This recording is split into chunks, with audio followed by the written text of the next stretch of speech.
G'day everybody and welcome back to the channel for another Wargaming terrain tutorial. My name's Sean and this is RFD Hobby. Today we're going to be looking at painting up some MDF terrain really quickly. This should be a nice quick video for you. It's not really meant to be a how-to exactly. I've probably made mistakes here that I'm happy if you point out in the comments below.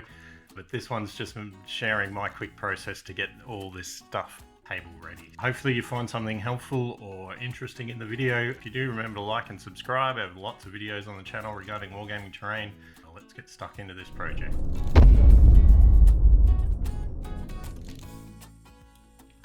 So today I'll be painting up some of this Warcradle Scenics terrain that I built a little while ago. I'll link to that video above if you want any more details. As I mentioned, I'll be trying to keep this as simple as possible, and I'll be base coating using rattle cans for one of these pieces and airbrushing the base coats on the others so you can see the outcome for both. For anyone that doesn't have airbrush paints for their airbrush, this medium here is really fantastic for thinning the regular paints for the airbrush. Now for this build today, base coats for both processes simply require working your way from a light coat of black, ensuring to get around the base, and working your way up to a light grey or white towards the top. With the rattle cans, you need to accept that they don't allow for much finesse and they spray a lot of paint quickly, so take that in mind when applying the base coats with the cans. Now unfortunately I've lost footage of this first coat of black being sprayed onto these pieces, but you can see I've applied a light coat aiming to blend everything together and darken up the piece overall. After airbrushing the black onto these pieces, there's still some gaps and light areas that I'll just fill in with my brush, remembering that our following coat should cover up the shit job I do here. With the first coat of black on here, I've kept it quite light and I just want to tone down and blend the whole piece together. Subsequent coats here will be aimed at the top half of the piece, and in this case we'll welcome the overspray that will attach towards the bottom of the piece, but not directly try to paint that area if you can help it with these grey coats. With the airbrush you not only get a lot more control where the paint's going, but you generally have a lot more colours to choose from as well, which is why the airbrush pieces can easily have more base coats applied to get a finer gradient if you wish. Jumping over to the second base coat being applied with the rattle can, and holy shit, it looks terrible. So this is what it looks like as I'm applying the second base coat and the can has run out, which is why there's those dirty spots on the inside and some areas that should have paint that don't. But what you can clearly see is that the paint from the cans goes on very heavy to say the least, and in my case here it wasn't the best weather outside to be doing this, which only made it more difficult. But it's okay, because it's all about to get fixed by this super cheap can of grey primer. Again, I'm aiming for the top portion of the model. You just want to try and get that light to dark gradient as best you can without applying too much paint. Now I found the rattle can coats will take longer to completely dry, and as with just about any painting project, if you're not completely sold on the colour choices you've made at this point, sometimes letting your paints dry can really help the colours come together more as you imagined and save the day. Which was the case for me here, as you can see that it toned down a lot once it was dry, and even though the paint doesn't go on as fine as it does with the airbrush, we do achieve the overall look we're going for, and you'll be surprised how well this piece will sit with the rest of the pieces. With the airbrush, feel free to add additional lighter tones toward the top if you want to.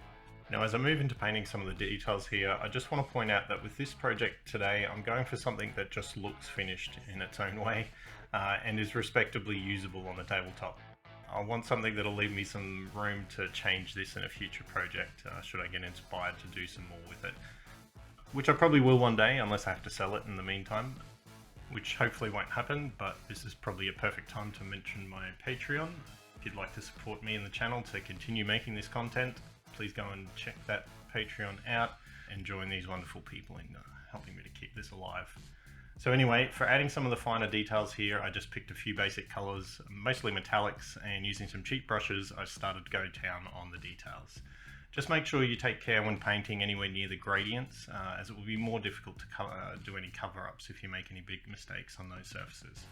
Now I could be committing all kinds of painting sins here, and I honestly wouldn't know. So I just want to point out that this isn't intended as a how you should paint this terrain.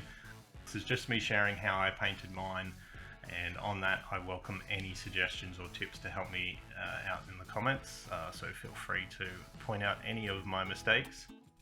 Once you pick out the details you want to paint up and the colours you want to use, you usually find it really just becomes a paint by numbers at that stage.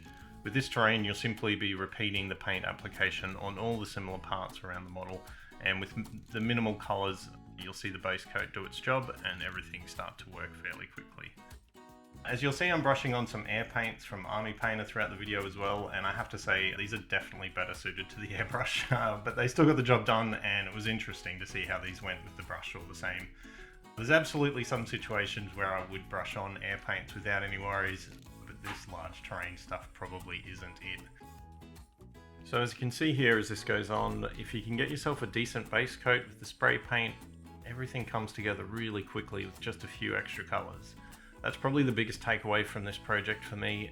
It really didn't take a lot of work to get a piece of terrain like this painted up and ready to use. Now, painting up an entire collection of terrain pieces does take some time and effort, no matter how you go about it, but this process made it really quick and easy to get a good result. I have to say I'm really impressed with these MDF terrain pieces now that they're finally done. Given the chance to make some more MDF terrain sets, I'd jump at it. I mean, completing the build process was satisfying when I did that.